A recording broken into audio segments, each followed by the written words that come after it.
Shalom, shalom, amigos e amigas ouvintes da Keilat Shemini Israel. Hoje apresentaremos os estudos aprofundados sobre a Parashá Korah, que é a Parashá de número 38 do ano de 5.784. A Parashá Korah é a quinta Parashá do livro de Bamidbar, livro popularmente conhecido aqui como Números. E essa Parashá, ou seja, essa porção da Torá, se encontra em Bamidbar, Números capítulo 16, verso 1, e vai até o capítulo 18, verso 32. Como de costume, vamos a uma breve contextualização do que está ocorrendo na Parashá Korah. Após tentar convencer os emocionados a desistirem de sua empreitada, Moshe diz aos dissidentes e a Arão, que cada um deve oferecer uma elevação aromática ao Eterno através do incensário. A elevação aromática do verdadeiro líder seria aceita por Deus, enquanto que o restante dos participantes da tentativa de motim teria uma morte não natural. Atendendo o pedido de Moisés, Deus faz com que a terra miraculosamente se abra e engula Korah, conhecido aqui como Coré, enquanto o restante dos líderes da rebelião são consumidos por uma chama enviada por Deus. Quando os sobreviventes reclamam sobre a morte em massa, Deus ameaça destruí-los também e inicia uma peste. Mais uma vez então, Moisés e Arão intervêm, oferecendo incenso, um aroma para impedir a extinção do resto do povo. Deste modo, e com o miraculoso florescimento do cajado de Arão, dentre aqueles dos outros líderes das tribos, Deus confirma que Moisés e Arão são os líderes escolhidos.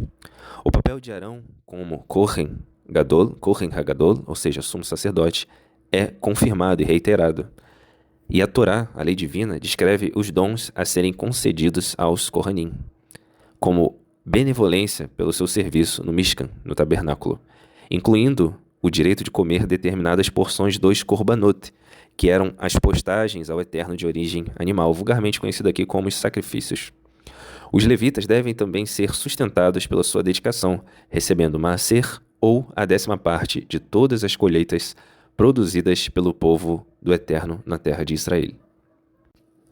Korah significa gelo, granizo ou geada. No nosso contexto, alude a alguém, um indivíduo frio, gelado e indiferente. Vamos agora, amigos, à primeira parte do nosso estudo. Quem é Korah e o que ele fez? Antes de mergulharmos nas profundidades da Parashá Korah, vamos explicar o panorama geral, a base conceitual por trás de todas as 56 parashot, ou seja, as 56 porções da Torá. O Eterno Deus de Israel, lá no início, lá na Parashá Bereshit, ou seja, a primeira porção da Torá lá em Gênesis, e também nas demais literaturas hebraicas e textos rabínicos subsequentes, estabeleceu o seguinte: de acordo com o Midrash, ou seja, o recurso literário, escrito e oral do povo de Israel, que explica as profundidades das escrituras através de parábolas, estabelece que, antes de criar o universo, o Eterno construiu 7 conceitos que permeiam todo o Tanar. O primeiro conceito é a Torá, a lei divina. Afinal, o mundo foi criado somente com o propósito de estudar a Torá e cumprir os seus ditames. Segundo conceito, Teshuvá, retorno ao Eterno, arrependimento, conversão genuína. Foi concebida para manter sua existência. O mundo sem Teshuvá, sem retorno ao Eterno, pereceria inevitavelmente aos olhos do juízo do Eterno. Gan Eden. O Gan Eden, o paraíso, foi concebido a fim de assegurar um benefício para os justos, os íntegros, os tzadikim. Quarto conceito, Gehinnom, local de sofrimento e penitência, vulgarmente conhecido aqui como inferno. O Gehinnom, ou seja, o local de penitência, foi concebido a fim de dar castigo ao malvado. Quinto conceito, Kisser HaKavod, o trono de glória, foi concebido antes do universo, a fim de manifestar a Kavod, ou seja, a glória do Eterno. Sexto conceito, Beit HaMikdash, o lugar onde a Shekhinah, ou seja, a divina presença, repousava permanentemente, era o Beit HaMikdash. Portanto, o conceito de Beit HaMikdash, ou seja, casa do definido, o templo distinto, foi concebido com uma condição para a criação. Sétimo conceito, o nome do Mashiach. O objetivo final da humanidade é chegar aos dias do Mashiach, ou seja, os dias do Messias. Portanto, o nome do Mashiach devia ser formulado antes mesmo da iniciação, conforme aludido em Mishlei, Provérbios, capítulo 8. Essa referência pode ser consultada na literatura El Midrash Disse e é atestada também, é verificada também nos comentários do Chumash Gutnick, na página 5, onde tem o comentário Por que Deus criou a luz. E estas 7 criações, ou seja, esses 7 conceitos em particular, são vitais para a humanidade, portanto foram concebidos antes da criação. Estes 7 conceitos representam a base estrutural do roteiro do nosso mundo. E será, amigos, que existe no Tanar, nas Escrituras, uma contextualização desses princípios? Será que existe uma referência textual a respeito da vontade soberana do Eterno? Claro que sim. O primeiro texto está em Yeshayahu, Isaías capítulo 45, verso 9. Ai daquele que contente com o seu Criador, o caco entre outros cacos de barro. Porventura, dirá o barro ao que o formou, o que fazes? Ter-lhe em Salmos 135, verso 6. Tudo que o Eterno quis, ele o fez, nos céus e na terra, nos mares e em todos os abismos. Ter-lhe em Salmos 115, verso 3. Mas o nosso Deus está nos Shamaim, nos céus, e faz tudo aquilo que lhe apraz. Iov, Jó, capítulo 9, verso 12. Eis que arrebata a presa. Quem lhe fará restituir? Quem lhe dirá, o que fazes? Daniel, capítulo 4, verso 35. E todos os moradores da terra são reputados em nada, e, segundo a sua vontade, ele, o Eterno, opera com as hostes, os exércitos dos céus, do Shammai e os moradores da terra. Não há quem possa reter, estorvar a sua mão e lhe dizer, o que fazes? Agora que lemos, amigos, o contexto específico da Parashá Korah e também das demais Parashot, vamos às profundidades da Parashá de hoje.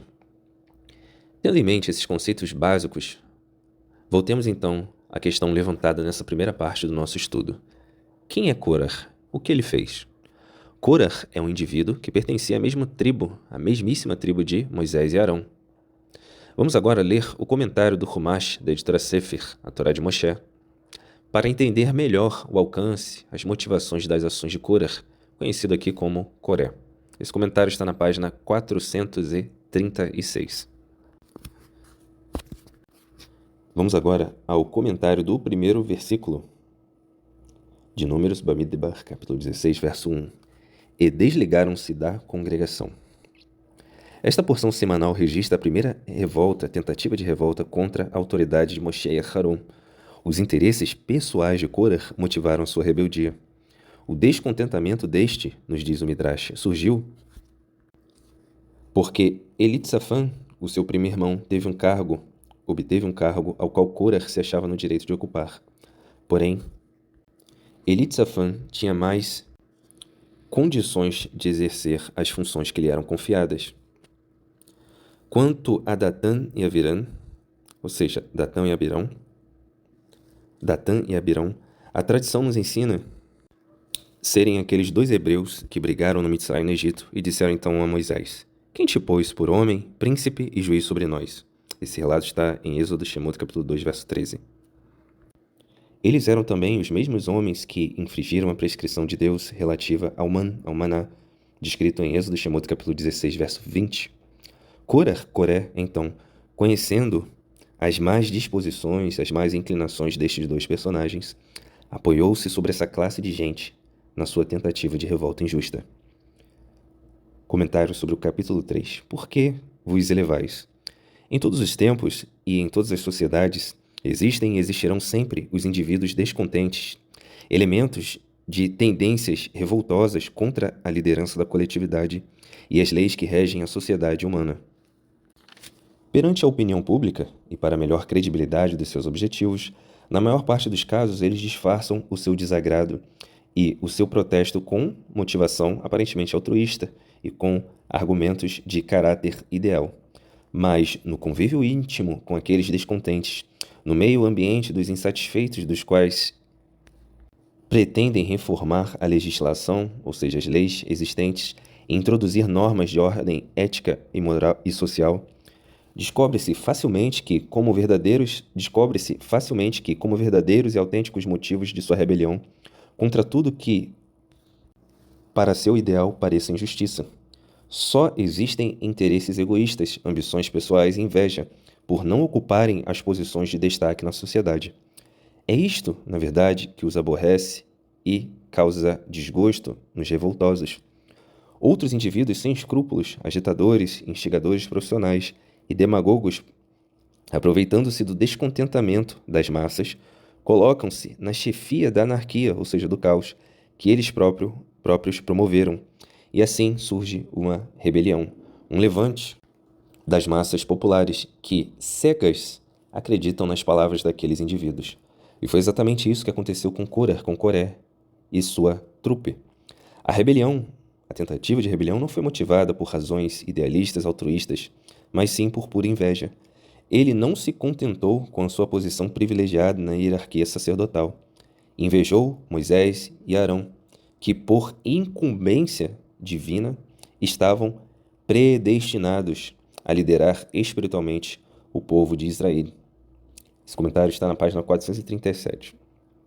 E para que o povo não os considerasse como vis rebeldes, camuflaram as suas intenções sobre a falsa aparência idealista, que, aparentemente, só se preocupava em defender a coletividade.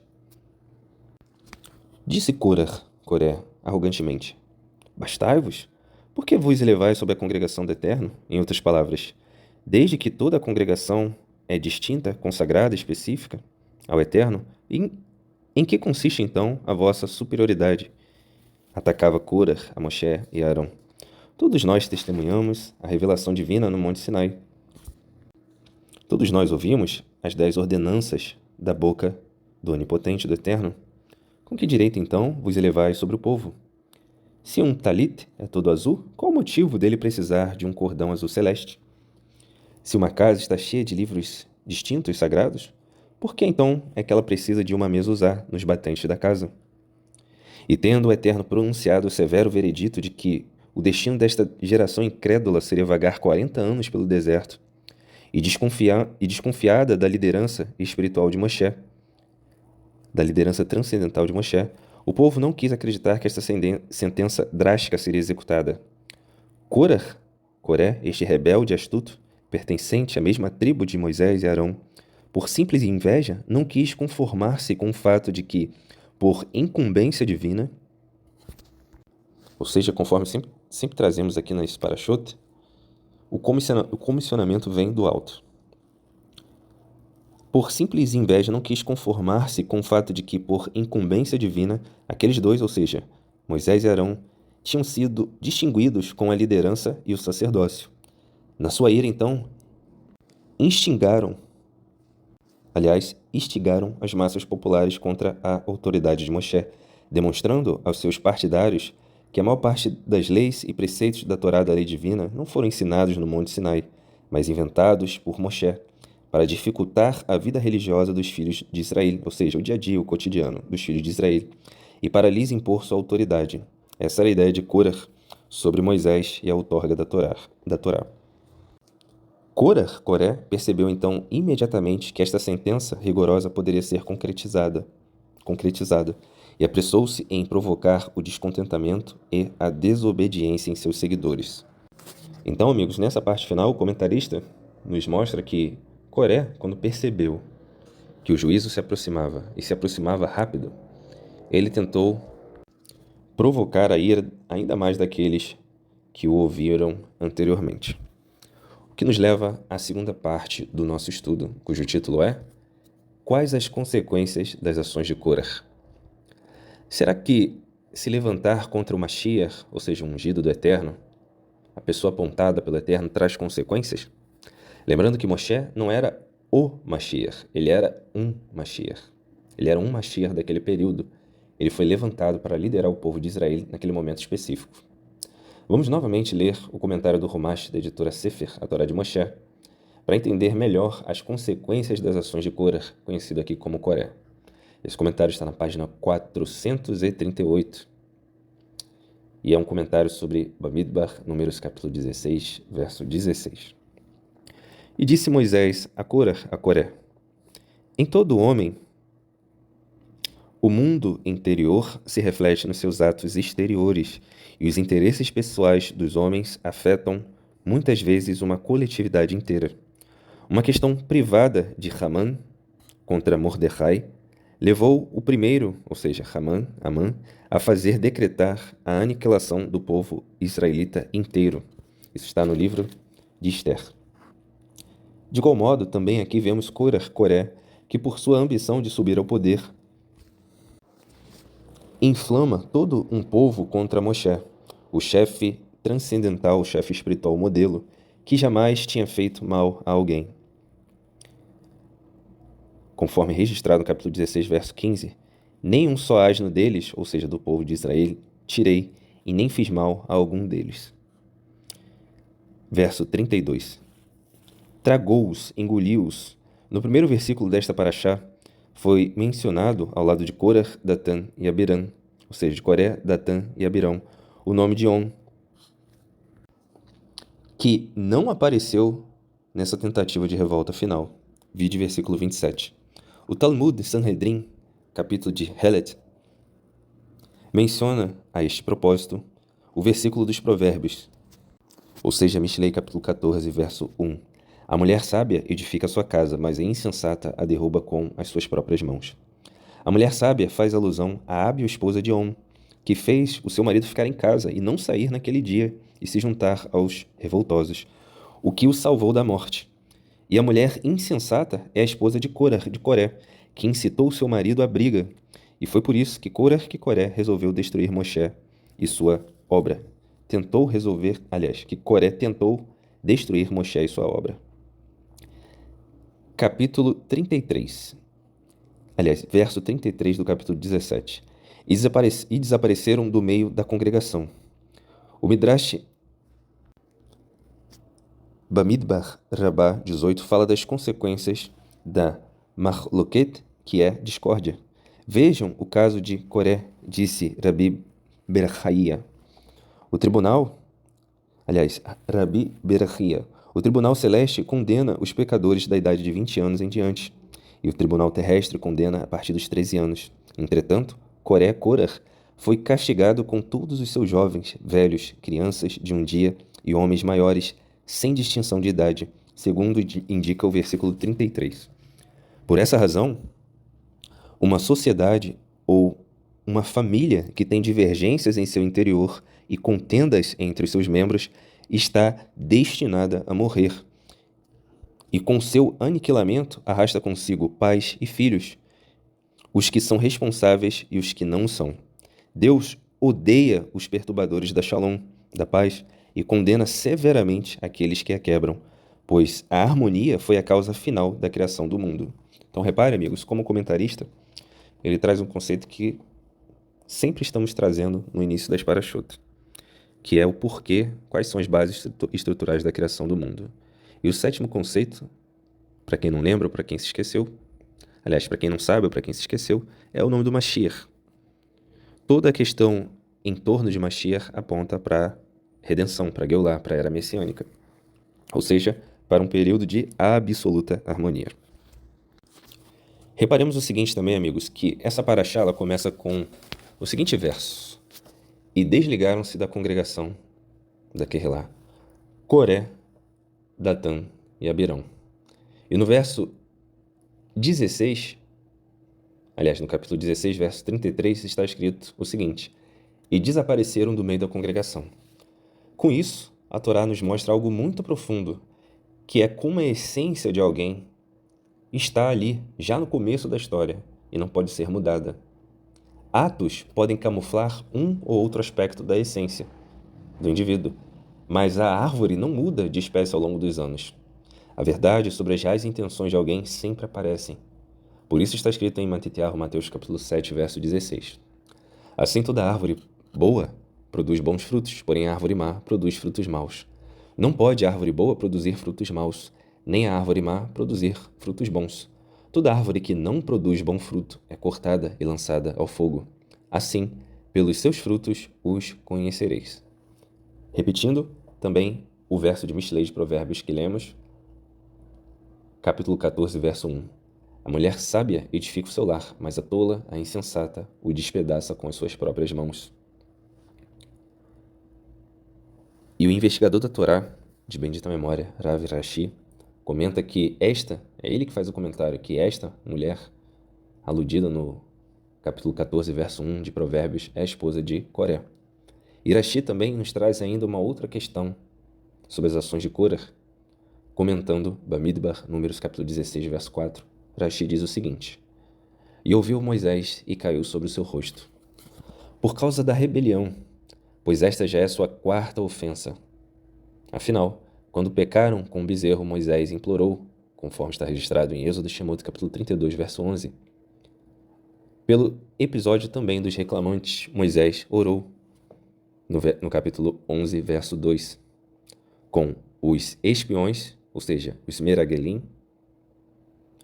Moisés disse a Deus: Mas Eterno, os egípcios ouvirão, conforme está registrado no capítulo 14, verso 13. Mas agora, na rebelião, na tentativa de rebelião de Korah, ele, Moshe, ficou desanimado. Literalmente, suas mãos estavam enfraquecidas. Isso é comparável a um príncipe que pecou contra o seu pai, e o amigo de seu pai aplacou o rei em seu nome, 1, 2 e 3 vezes. Quando, porém, ele, o filho, ofendeu o pai, que era rei, pela 4ª vez, o amigo ficou desanimado e disse: Quanto mais posso incomodar o rei? Talvez, dessa vez, ele não aceite mais minha petição. Isso está registrado no Midrash Tanhumá, capítulo 4, e em Bamidbar Rabá, capítulo 18, verso 6. Observamos aqui, amigos, que Moshe era um verdadeiro intercessor. Ele tinha consciência do seu trabalho a ser desempenhado ali. Mas o alcance dos seus pedidos, embora eventualmente atendidos, eram limitados. Afinal, o Eterno não negocia a sua soberania com ninguém.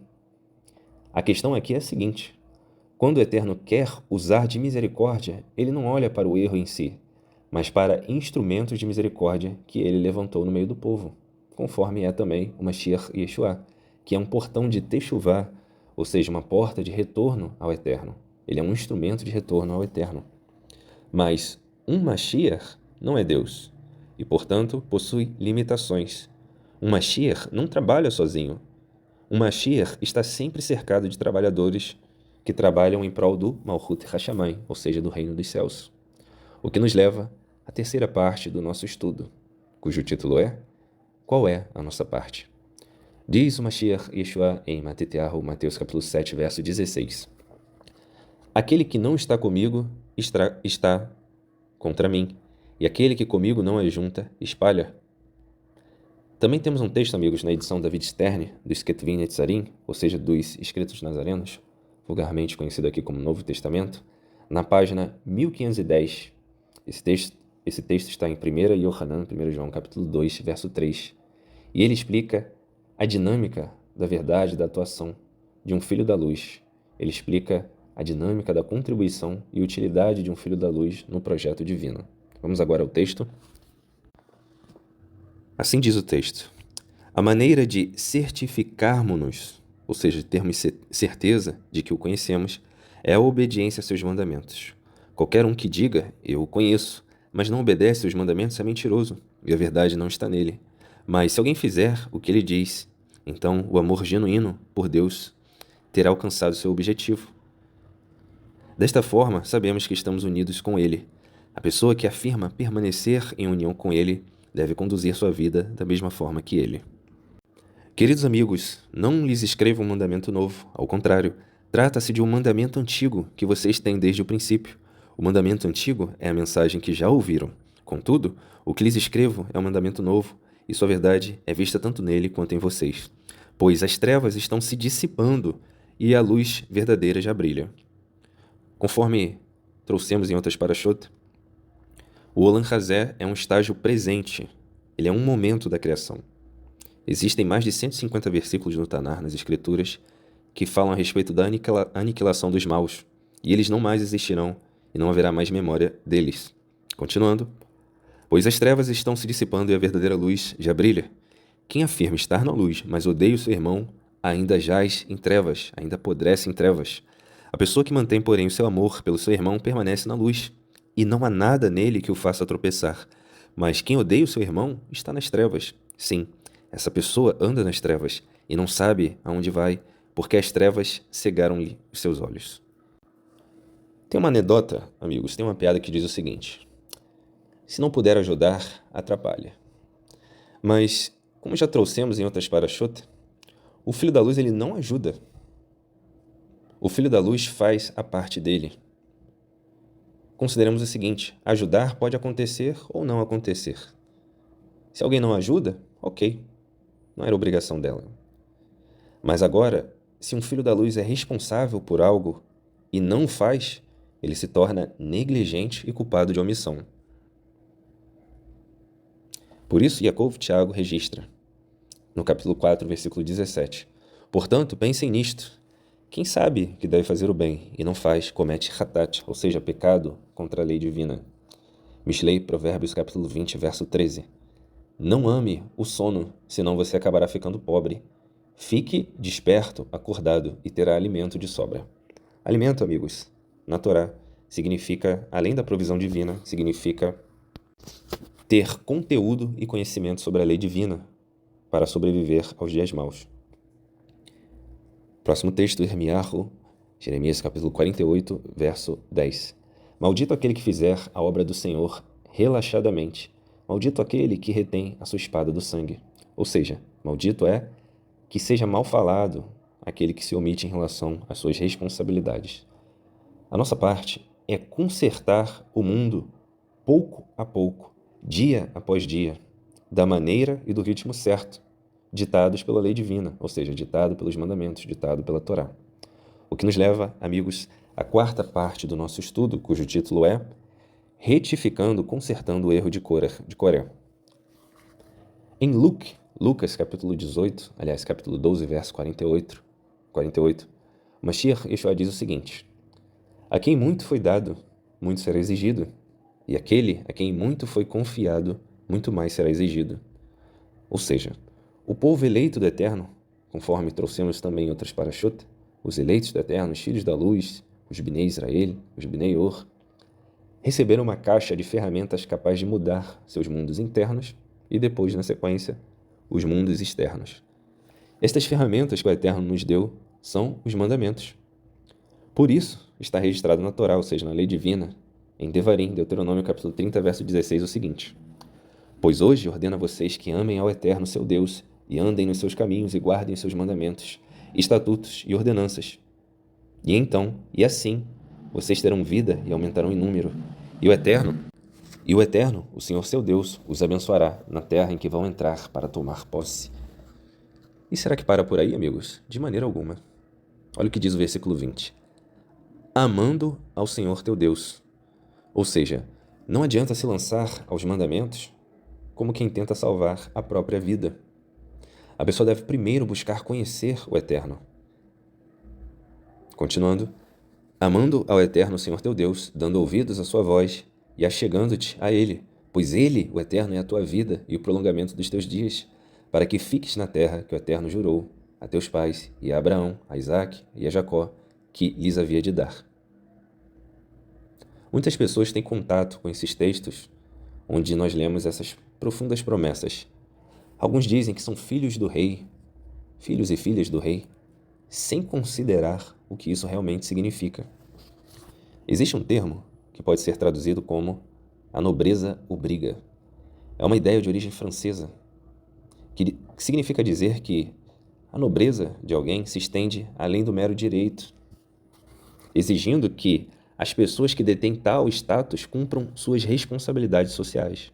O termo, ou seja, nobreza obriga, retém o mesmo significado em português. Por exemplo, uma obrigação primária de um nobre pode incluir generosidade para com aqueles ao seu redor, assim como aqueles que viviam nas terras dos nobres tinham obrigações para com a nobreza, e a nobreza tinha obrigações para com seu povo, incluindo, no mínimo, proteção. De acordo com o dicionário de Oxford, o termo sugere que uma ancestralidade nobre constrange a pessoa a ter um comportamento honrado. O privilégio, ou seja, a responsabilidade, acarreta em dever, em compromisso. E o dicionário da Academia Francesa define o termo assim: quem afirma ser nobre deve se comportar nobremente. Ou seja, de maneira figurada, é preciso aquele que se diz filho do rei agir de uma forma que esteja de acordo com a posição com a qual ele nasceu. Korah não se atentou, aliás, ele ignorou totalmente isso. Olha o que nos diz Provérbios, Mishlei, capítulo 21, verso 25. O preguiçoso morre de tanto desejar e de nunca pôr as mãos no trabalho. O dia inteiro ele deseja mais e mais, enquanto o justo, o íntegro, reparte sem cessar. Mishlei, Provérbios, capítulo 26, verso 13. O preguiçoso diz: lá está um leão no caminho, um leão feroz rugindo está nas ruas. Como a porta gira em suas dobradiças, assim também o preguiçoso se revira em sua cama. O preguiçoso coloca a mão no prato, mas acha difícil demais levá-la de volta à boca. E olha que interessante. O preguiçoso considera-se mais sábio do que 7 homens que respondem com bom senso. Então a gente observa nesse versículo que esse perfil, ele inventa coisas que não existem, inventa elementos que não existem, fala que tem um leão na esquina que vai pegar ele. Ele participa de certos esforços, mas ele não os conclui. Conforme o texto diz que ele coloca a mão no prato, mas acha muito difícil levar a comida de volta à boca. E no final também temos uma parte muito grande da essência de Korah. O preguiçoso considera-se mais sábio do que 7 homens que respondem com bom senso. Esse perfil, Hasbe Shalom, que Eterno nos livre, ele não participa de nada. Mas por algum motivo ele sempre se acha melhor daqueles que estão participando. Se Korah, ou seja, se Coré trabalhasse, de fato, ele reconheceria o tamanho da obra incessante ao qual Moisés e Arão estavam empreendendo. Repare o desdém, o desprezo com o qual muitas pessoas se dirigem às questões do Malhut Hashamai, ou seja, do reino dos céus. Por que isso ocorre? Por que elas se dirigem com desprezo às questões da Bíblia, das Escrituras, às questões do Eterno?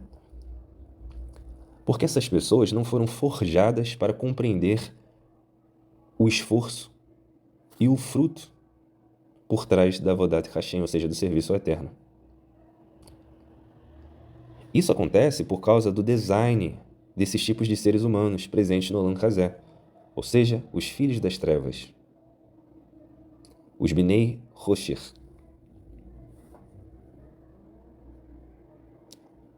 Olha o que nos diz 1 Coríntios capítulo 2, verso 14, ou seja, a Igeret, a carta de Shaul HaShaliach aos Netzarim da cidade de Corinto. Ora, o homem natural não compreende as coisas do Ruach HaKodesh, do alento divino, traduzido aqui vulgarmente e equivocadamente como Espírito de Deus. Porque lhe parecem loucura e não pode entendê-las porque elas se discernem espiritualmente. Repetindo, ora, o homem natural não compreende as coisas do Ruach HaKodesh, do alento divino, do Espírito de Deus, porque lhe parecem loucura e não pode entendê-las porque elas se discernem transcendentalmente e espiritualmente. Existem alguns indivíduos que, quando se deparam com esse versículo, o homem natural não compreende as coisas do Ruach HaKodesh, do Espírito de Deus. Algumas pessoas, infelizmente, tendem a espiritualizar a coisa toda. Tudo passa a ser uma experiência transcendental, divina, miraculosa. Porém, a primeira coisa que o homem de Deus compreende, quando ele lê algo assim, é o peso do chamado e da sua responsabilidade. Afinal, aquilo que compete a nós, ninguém mais vai fazer. O que nos leva, amigos, à conclusão do nosso estudo, cujo título é Interagindo adequadamente com o Olam Hazé, ou seja, o mundo presente. Moisés tentou conversar e entender o que estava acontecendo, e assim ele fez a parte dele. Porém, depois que ele percebeu diante de quem estava, ainda assim ele não proferiu juízo de valor. Com isso, a Torá nos encoraja e nos ensina a pedir ao Eterno que ele nos permita respeitar e interagir com a criação dele como se deve. Imaginemos todos nós se Moisés tivesse perdido a cabeça ao ouvir as palavras de Coré. Mas não, Moisés considerou que aquilo também vinha do Eterno. Ou seja, mais uma vez, o contraste das ações dos filhos da luz e dos filhos das trevas ficaria evidente. E tudo aquilo serviria para evidenciar no fim do dia o bem, o que é correto, o que é saudável. conforme está escrito na Torá, em Malaquias capítulo 3, verso 18, onde lemos: "E então vereis outra vez a diferença entre o justo e o ímpio, entre o que serve a Deus e o que não serve." Nesse sentido, amigos, temos a história de Viktor Frankl, que foi um judeu que passou por 4 campos de concentração. E também, por acaso, é um dos maiores, e também não por acaso, é um dos maiores psiquiatras da história. E ele nos diz o seguinte sobre a sua experiência: "Existe sobre a Terra 2 raças humanas, e realmente apenas essas 2. A raça das pessoas direitas e a raça das pessoas torpes. Ambas as raças estão amplamente difundidas, espalhadas, insinuam-se e infiltram-se em todos os grupos. Não há grupo constituído exclusivamente de pessoas direitas, nem unicamente de pessoas torpes. Neste sentido, não existe grupo de raça pura." Por que ele nos diz isso? Porque, certamente, durante a sua estadia nada agradável nos campos de concentração, ele viu o pior e o melhor que cada ser humano poderia oferecer. Mas será que é preciso que cada um de nós passe por situações extremas para poder ver este tipo de distinção acontecendo no dia a dia? Será que é preciso uma situação extrema para ver um filho da luz em ação ou um filho das trevas em ação? Não. Basta estar atento. Repare que Coré, em vez de se preocupar com a parte de retificação dele no mundo, foi justamente atacar aqueles que estavam fazendo a parte deles. Coré pensou que a sua ilha de influência era grandíssima, que ele ia conseguir, de alguma forma, perverter a realidade. Observemos que, ao invés de ele observar o salto-avanço que ocorreu nos últimos anos, ou seja, não era uma nação, o povo estava escravizado, agora é. Não tinha Mishkan, não tinha tabernáculo, agora tem. Não tinha líder, um líder bom, diga-se de passagem, como Moshe, instruído, agora tem. Não tinha maná, não tinha provisão, agora tem. Não tinha compilação escrita litúrgica da Torá, agora tem. Se tinha tudo isso e Korah não o viu, para onde estava direcionado o olhar de Korah, o olhar de Coré? O olhar de Coré estava voltado somente para si mesmo. E a pessoa que só enxerga a si mesma não vê mais nada. Ela não vê política, não vê economia, não vê justiça social, não vê a movimentação, a assinatura do Eterno na sua criação, no seu projeto. E curiosamente, no dia que esse perfil resolve agir, é para ser resistência ao que já funcionava. Reparemos nas pessoas que criticam aquilo que funciona, a família, o que é bom. Reparemos no legado que elas deixam, aliás, no legado que elas não deixam. As pessoas que problematizam as coisas indefinidamente, logo são assombradas pelo fantasma da inutilidade, da apatia. Existe um texto nas Escrituras que diz: "Importa que ele cresça e eu diminua." Coré, tinha uma percepção invertida. Coré estava mais para: "Importa que eu cresça e todo o resto diminua." Assim como os Meragelim, ou seja, os espias, Coré representa um arquétipo, um tipo de perfil, um tipo de pessoa e comportamento, há muito previsto na Torá.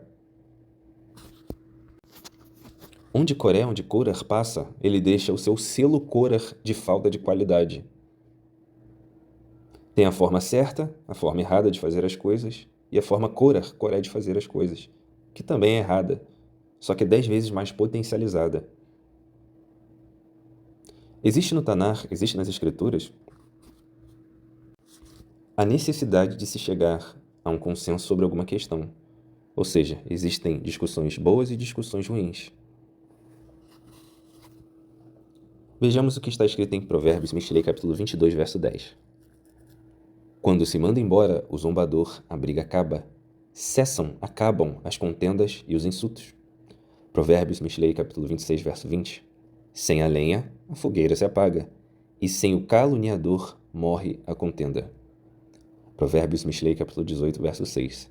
As palavras do tolo provocam briga e a sua conversa atrai açoites.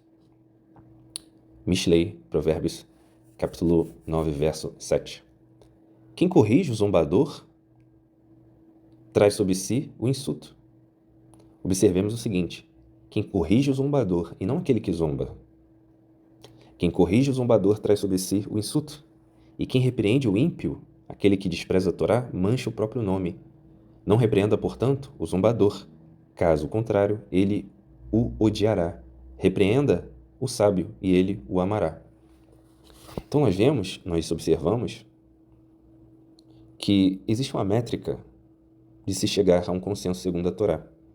Existe uma discussão segundo a Torá que se chama Leshem Shammai, em nome dos céus. Tudo vai girar em torno da motivação. Todos nós temos que escavar e achar a motivação, não somente em nós, mas naqueles que nós eventualmente escutamos. Após ouvir alguma questão, devemos sempre atentar: em prol do quê? Em prol de nós mesmos? Ou em prol dos céus? O Talmud nos conta que a verdade vai estar pulverizada antes da chegada do Mashiach, ou seja, antes da segunda vinda do Mashiach, Yeshua. E conforme nós lemos lá na primeira parte, muitos serão os demagogos, as pessoas que inflamam as massas, e as massas se tornem massa de manobra, ou seja, o quartel-general de uma liderança de anarquia. Mas os eleitos do Eterno têm a obrigação de reconhecerem, têm a obrigação de reconhecerem esses perfis, porque eles deixam um verdadeiro rastro de destruição onde passam, conforme está registrado nas Escrituras,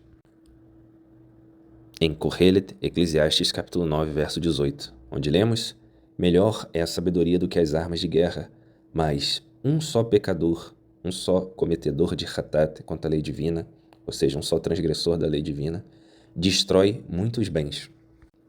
Sendo assim, amigos, temos que estar atentos para o remédio para esse tipo de situação.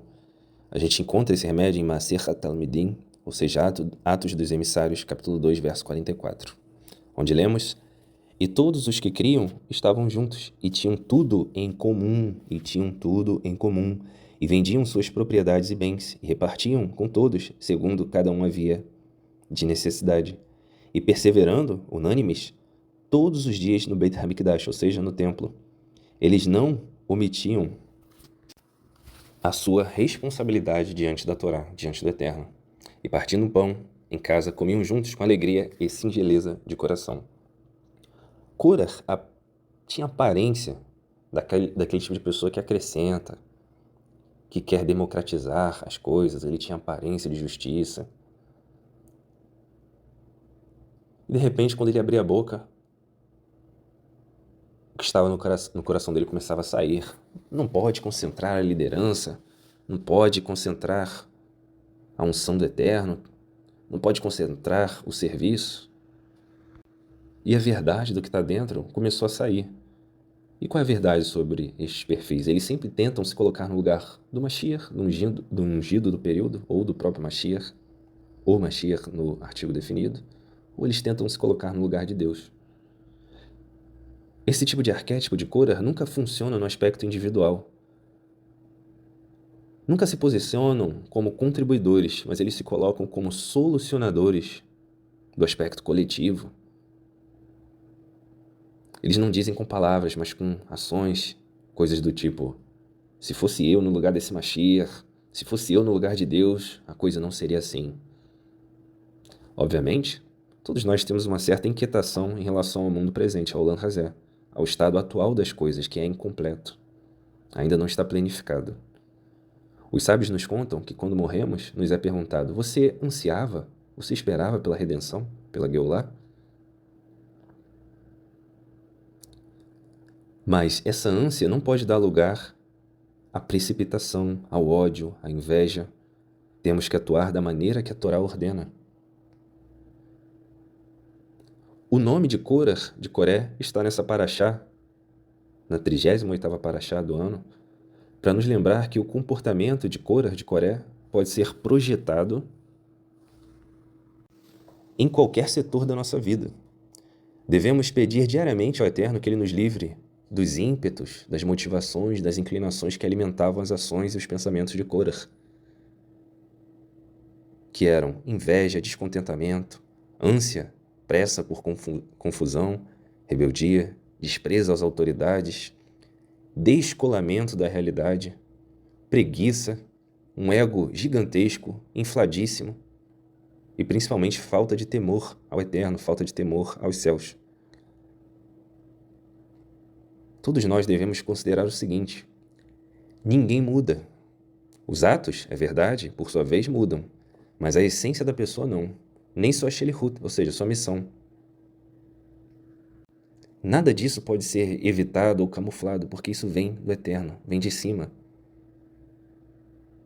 Ou seja, não podemos confundir ser com estar. Hora ou outra a verdade sobre alguém aparece. Conforme nos dizem nossos sábios, observe como alguém morre para saber o que ele era, ou seja, que tipo de legado ele deixou. Ou que tipo de legado ele não deixou. E para finalizar nossa conclusão, analisemos o seguinte: qual foi o fator principal que Coré ignorou? A resposta está em 1 Coríntios, capítulo 3, verso 5, ou seja, a Igeret, a carta de Shaul HaShaliach, de Paulo, emissário aos Netzarim da cidade de Corinto, onde lemos: pois, quem é Paulo? Quem é Apolo? Senão Shelihim, emissários, pelos quais crestes, e conforme o que o Senhor deu a cada um. Eu, Paulo, plantei, Apolo regou, mas Deus deu o crescimento. E no próximo verso está o que Koré ignorou. Verso 7. Pelo que nem o que planta é alguma coisa, nem o que rega, mas sim Deus que dá o crescimento. Ora, o que planta e o que rega são um, mas cada um receberá a benevolência do Eterno segundo o seu trabalho. Porque nós somos cooperadores de Deus. Vós sois lavoura de Deus e edifício de Deus. Ou seja, amigos, o critério é sempre do Eterno. Não existem méritos, somente a misericórdia de Deus, que não vem de nós. E assim, amigos, finalizamos o nosso estudo sobre a Parashá Korah. Repare que muito foi dito, mas há águas muito mais profundas a respeito de cada Parashá. Nós temos a limitação do tempo, sabemos que não podemos esgotar os temas, mas ainda assim, a Keilat Shemini Israel agradece seu tempo e a sua disponibilidade. Lembre-se, estamos em várias plataformas, Apple Podcasts, Amazon Music, YouTube, Deezer. Não deixe de curtir, comentar, deixar uma avaliação. Isso é muito importante na divulgação desse esforço, na melhora do trabalho.